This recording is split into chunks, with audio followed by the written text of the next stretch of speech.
I moved to Cortez, Colorado in the spring of 2003. I was 24 and I had just scored my dream job. I was going to be guiding archaeological tours around the American Southwest, and they were going to pay me to do it. Sort of. My salary was $19,800 before taxes. That just barely covered my monthly payments on my new Colorado life. If I wanted to eat more than Vienna sausages, I needed to supplement my income. So I got a side job as a waitress and a bartender at a small restaurant and brewery. It was a really hip place. It served mostly local families and river rafters. On Fridays and Saturdays, we stayed open late, but the crowd was never rowdy or crude, just hardworking people blowing off steam. Twice a month on Saturday, the bar filled with about 30 young men in their early 20s, flush with exertion and cash. They were our local smoke jumper team. They lived and trained at a base nearby, and when they were on duty, they jumped out of planes into the middle of forest fires and fought them from the inside out.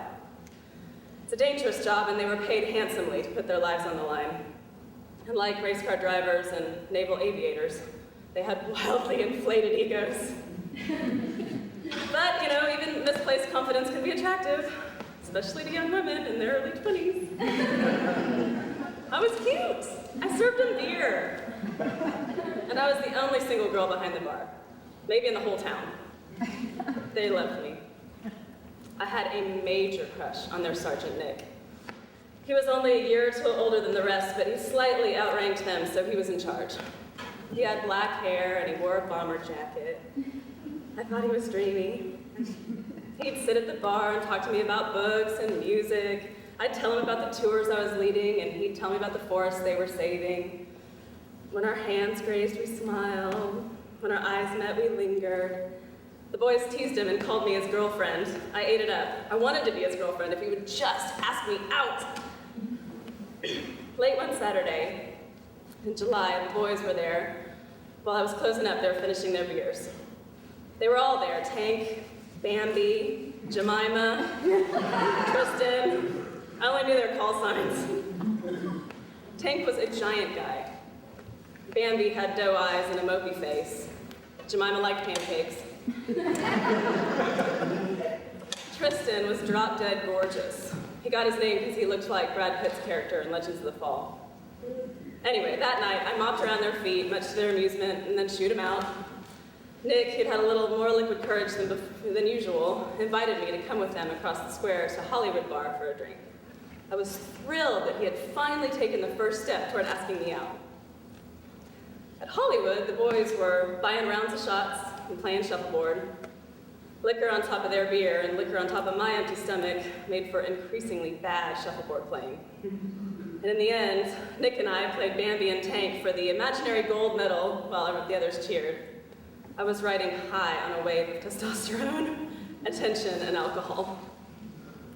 Until I decided to run from one end of the shuffleboard to the other. I think I had a drunken plan to distract Bambi on his last turn. Halfway there, I slipped on the sandy floor. My legs flew above my head. I landed flat on my back and blacked out. When I came to, I was heaving for breath, lying in a brine of sand and beer, surrounded by 20 boys, drunkenly trying to apply first aid. Just before Tank could start mouth-to-mouth resuscitation, Nick helped me up into the bathroom. When I came out, he told me that he decided to get some rooms at a motel nearby.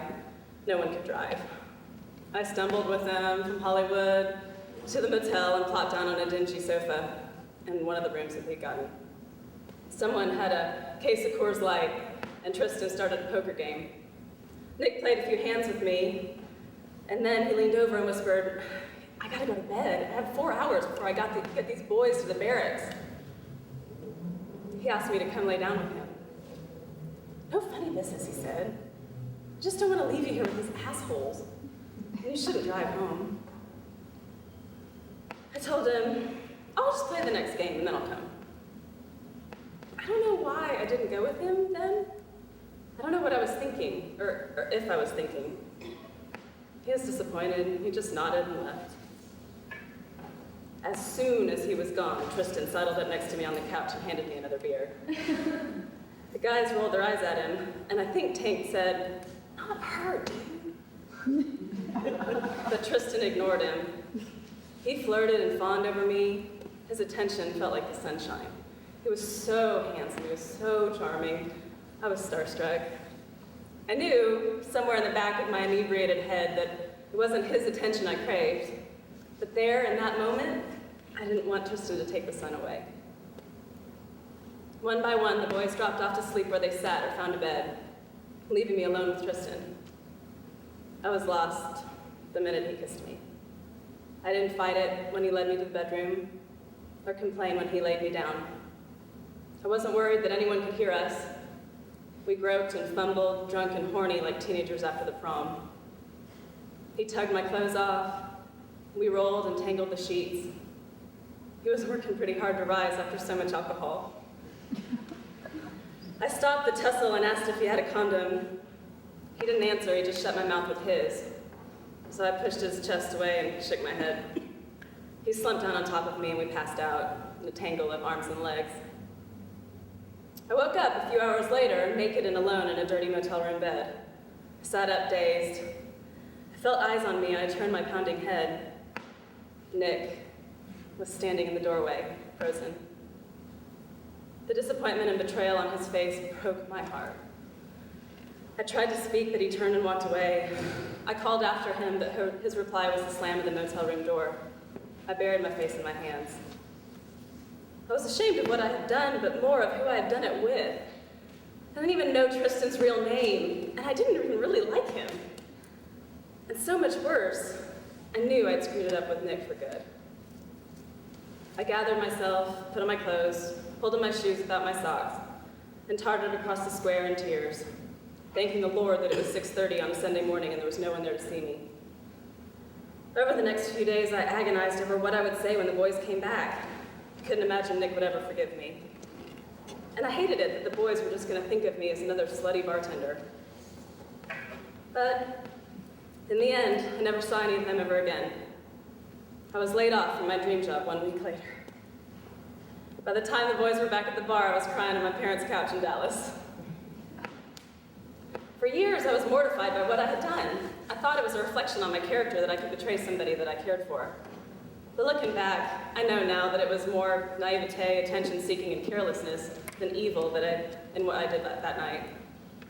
Though the memory of Nick still tastes bitter, now I can smile to remember my younger self in that bar, in that tiny town, serving up beer to hot smoke jumpers, and feeling like the world was my oyster.